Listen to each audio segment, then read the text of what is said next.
An issue which should be of great interest to us all is the incredible spike in the prevalence of non-communicable diseases, those diseases that can be prevented.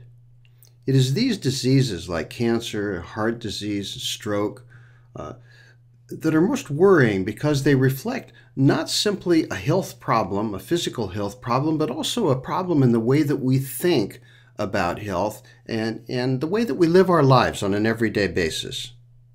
Paramount among the incidence of these diseases is diabetes. The rates of diabetes within the population have spiked dramatically over the last 15 years and continually to rise and rise. And even though we know a lot about this disease, it seems like we're not willing to really do anything about it. I mean, particularly as long as false cure promises are put forward by the pharmaceutical profession and the medical profession, and people are waiting for a quick fix to come along. Anything that sounds good. Chocolate beating diabetes. This was a headline in a popular newspaper in the United Kingdom not too long ago, and I've seen just about everything claim to be able to cure the disease. This particular disease, aside from the fact that it's extremely preventable, is very, very debilitating, more debilitating than most people may realize. Let's first of all look at cardiovascular disease. Most of the people who have diabetes are going to die of heart disease due to high blood pressure, abnormal cholesterol and high triglycerides, obesity overall, lack of physical activity. All of these contribute to the fact that people with diabetes are in extreme danger of heart disease. Poorly controlled blood sugars are too high or out of the normal range, and of course smoking can be one of the things that comes into the picture there as well. Because of problems with the circulatory system, the kidneys are also endangered and lose their ability to properly filter the blood, which means that many diabetics are doomed to be hooked up to a dialysis machine for the rest of their lives, a future that we wouldn't want to put forward for anyone. So along with cardiovascular disease and kidney failure comes the threat of blindness. The number one cause of blindness in America is diabetes, as well as contributing to cataracts and glaucoma. Oftentimes, the problems with the eyes are not noticed early, and so the disease has the ability to progress before people are really fully aware and can do anything to turn back the condition that they have. And finally, diabetic neuropathy.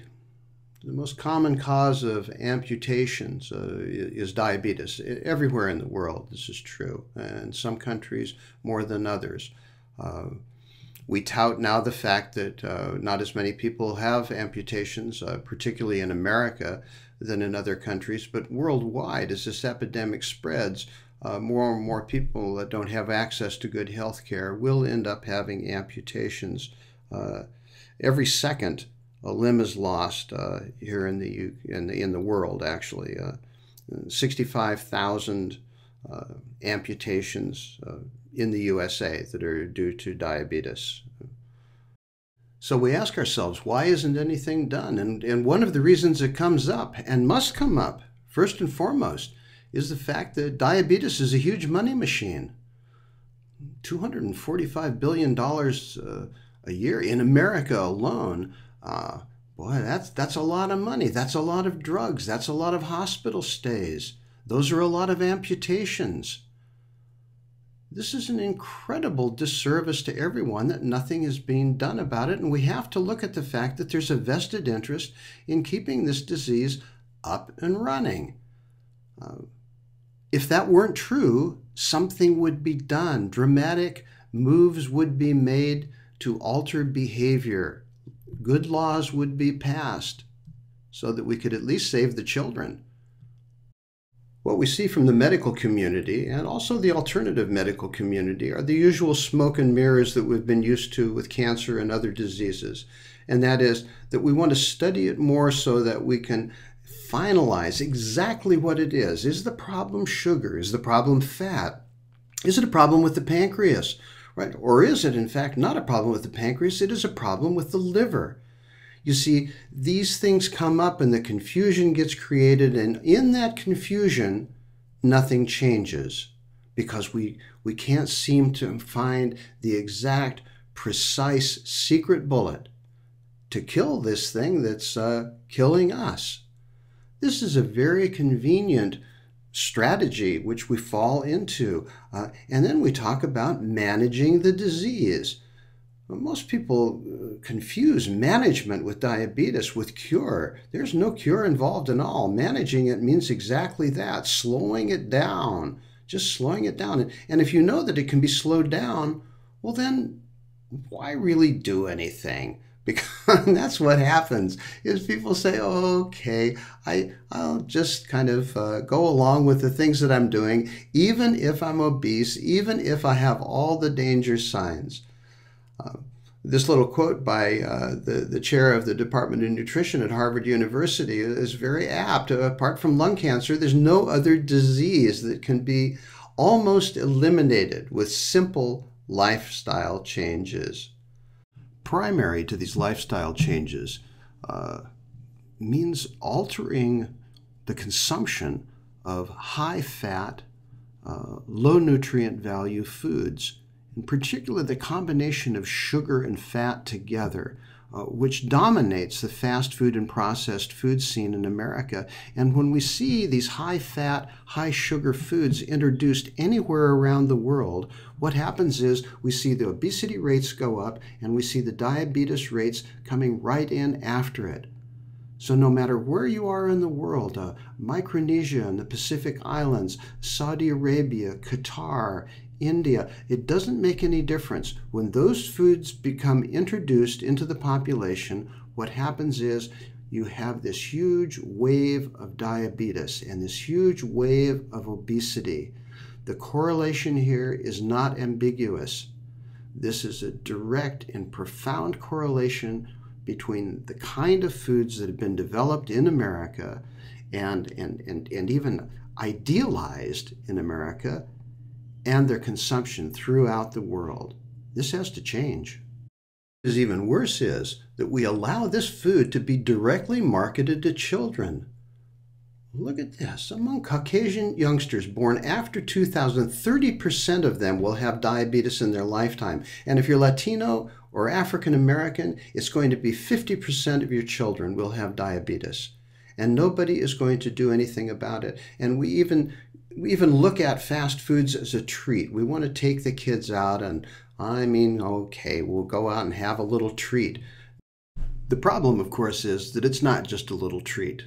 It's the kind of food that our children are exposed to in school. It's the kind of food that they're exposed to on television and action figures and happy clowns. In other words, the food is idealized as being not only fun but very hip and absolutely specifically designed so that when children or adults eat the food, they want more of it.